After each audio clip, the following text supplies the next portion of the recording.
Hello, welcome back to BLENDERSUSHI live noding.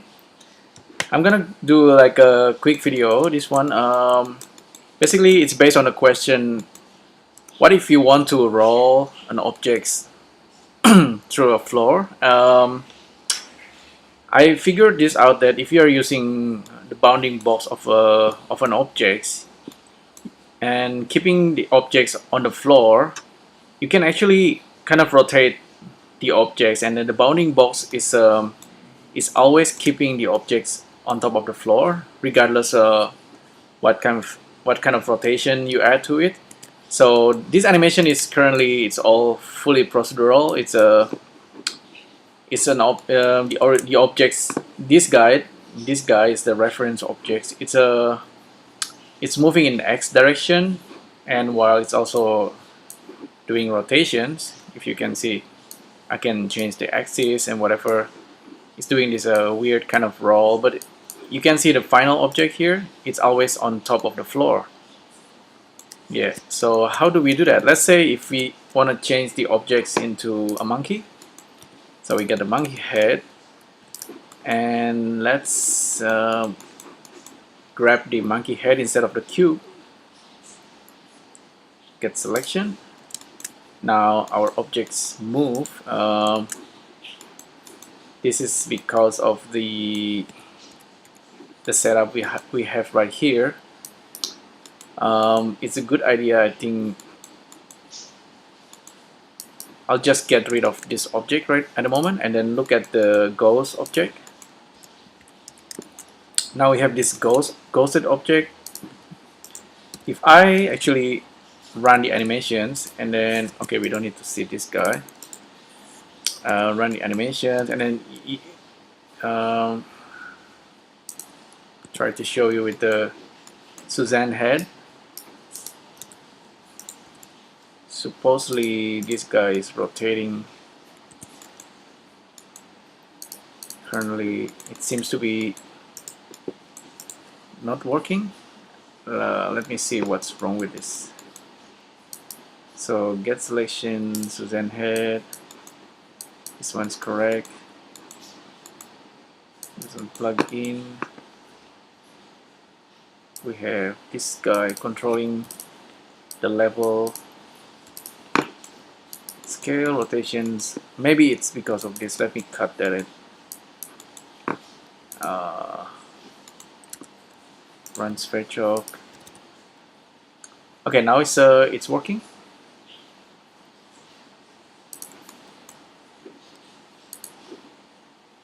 Let me turn off the points.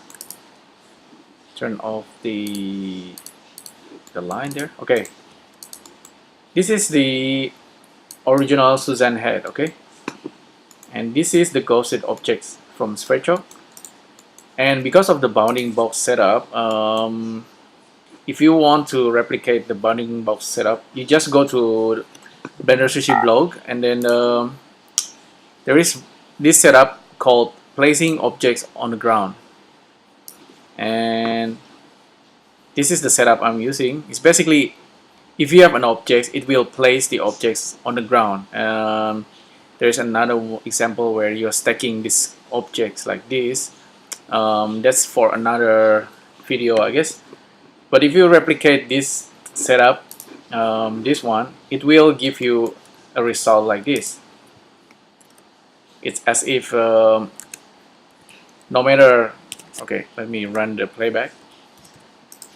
No matter how I rotate the objects, the head will always follow the rotations.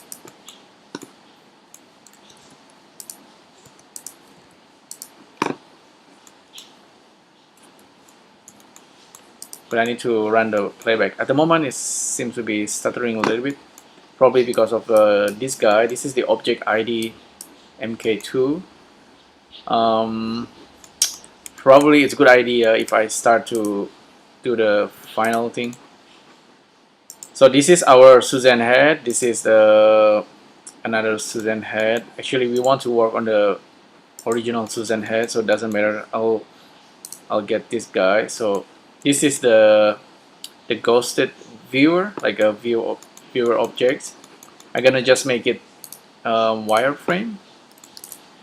So if I run this, let me grab the original Suzanne, get selection, and then for the location it will get it from this guy.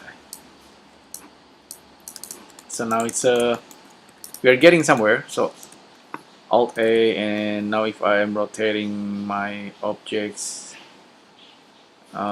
this guy doesn't follow yet. I could, for the sake of simplicity, I will just copy rotation of the final object. This is Susan head, and I'm gonna go to constraint and then copy the rotation from my other Susan. Now if I rotate this guy, it will follow. This guy also, I think I'm gonna turn it into wire if that helps. Okay. Alright, now we are set. Now I just run the playback and everything should work. And with this Susan head, I can actually smooth it out and then turn on smoothing, shade smooth. Currently it's not smoothing.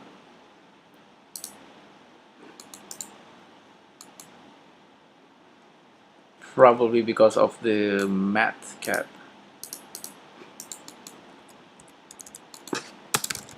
Shade smooth, nope, don't like it.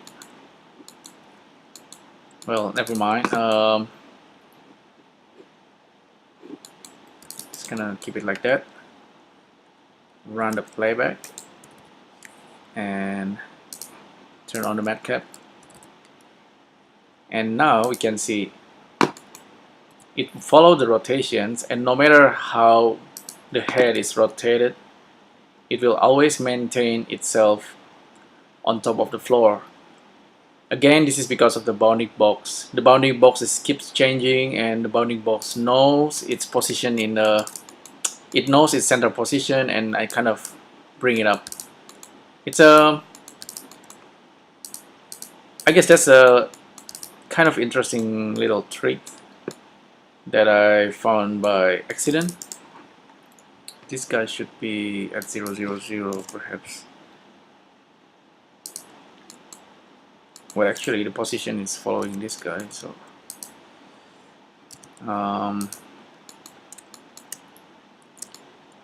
currently I saw a little bit of, just a little bit of positional error there.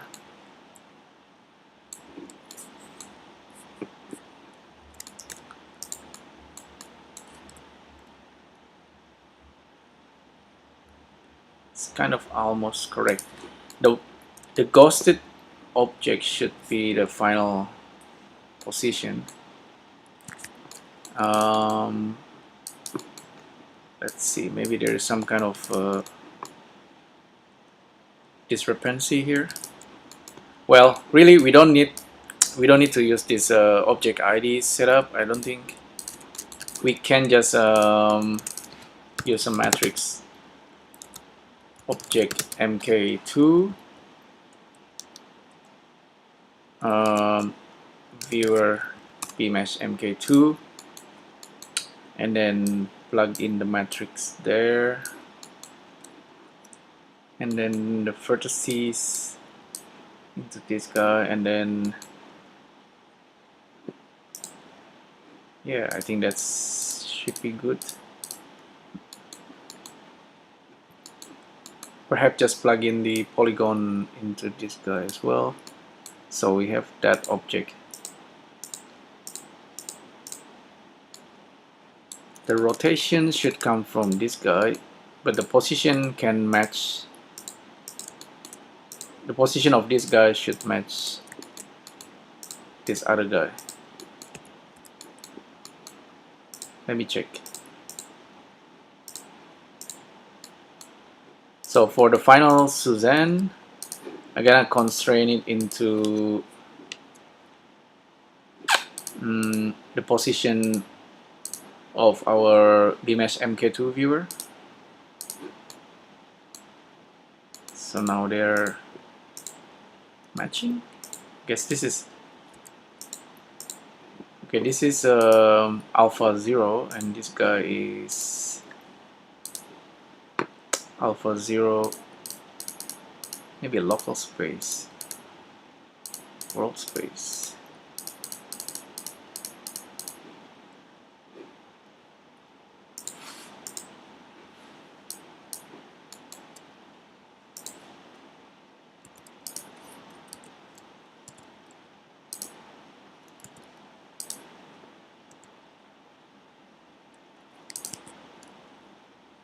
Very interesting. It doesn't confirm exactly. Turn this into wire node.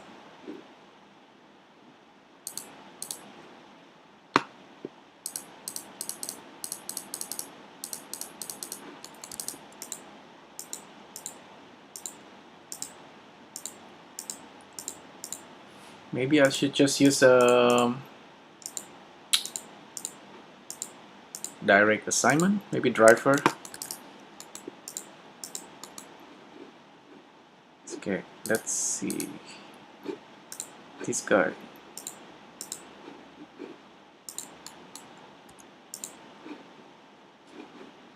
Constraint, copy rotation, Suzanne, copy rotation, maybe let's put this on the top. Location.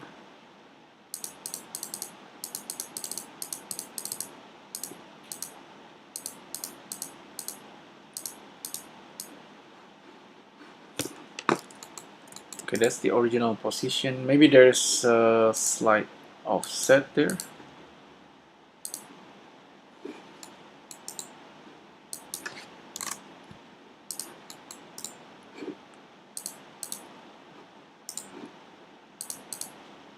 Copy location.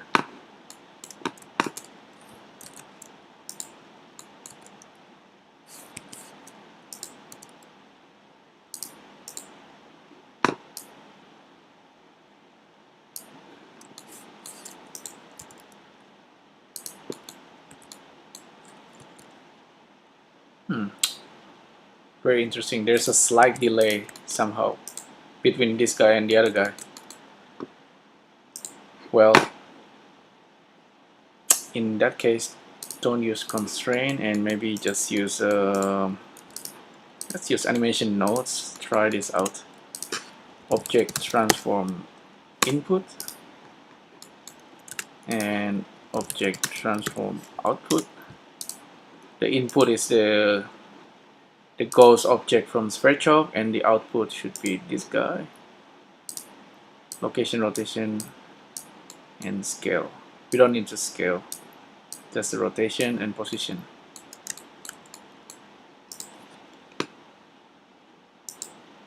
Okay, now we have this result.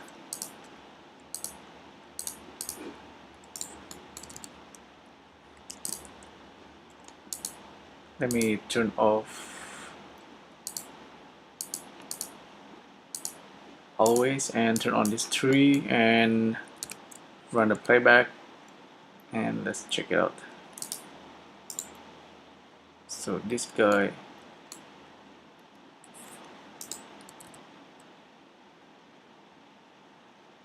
positions, okay, the rotation should come from this controller object. There we go. Run it again.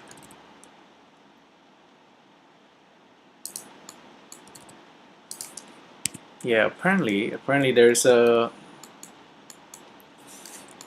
slight weirdness here. Position is the same, but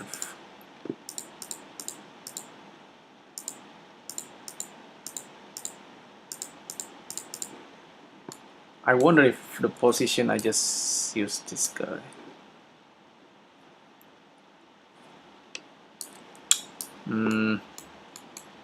Well, maybe I should just offset it slightly. to make it easier.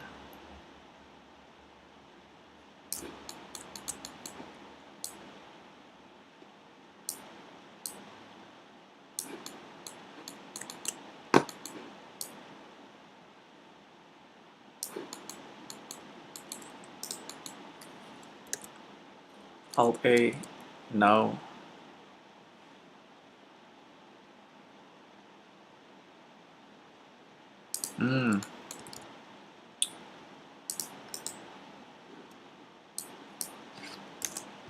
Okay, so yeah, apparently it's not 100%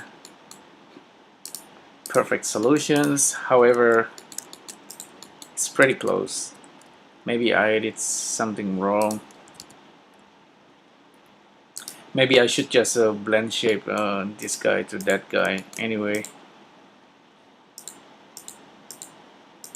So this Suzanne is the final Suzanne, and you're supposed to be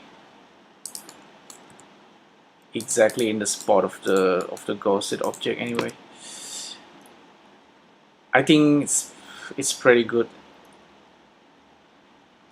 And still, so if you want to animate this guy moving from this side to the other side, just like a rolling, you can simply animate the rotations, just maybe doing that rotation, and then while keeping this guy moving on that direction.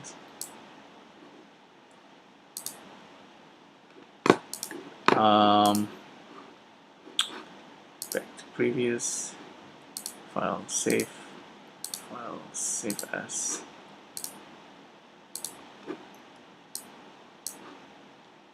Maybe hide this guy. Okay, let's try this. Keyframe and keyframe. So the monkey moving that way, and then keyframe right here, and then keyframe the rotations here. 1, 2, 3. Okay, with the rotations it might be a little bit tricky with the Euler rotations, but you got the idea. That guy should be rotating, and we can hide this person as a bounding box.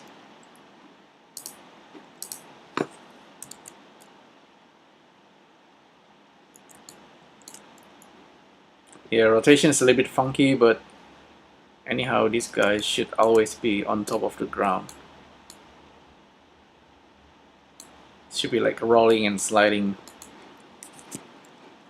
accordingly.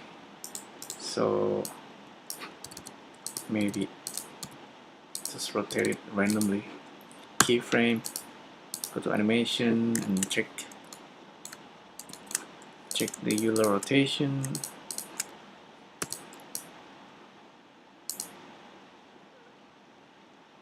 Handle type, interpolation linear.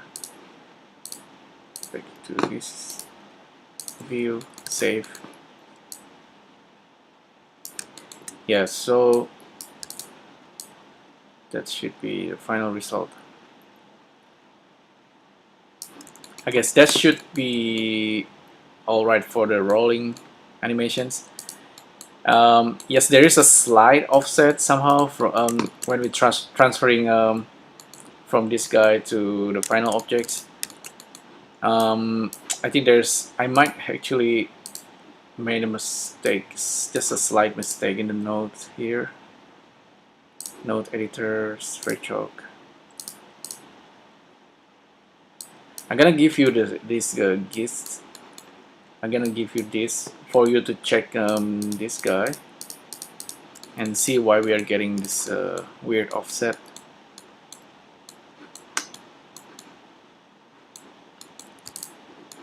The ghosted object itself is actually perfectly placed on the ground, but it's just a translation that I think I need to take consideration of the matrix of this guy right here. Tricky stuff. Anyhow, turn off the ghost object and we have rotating object.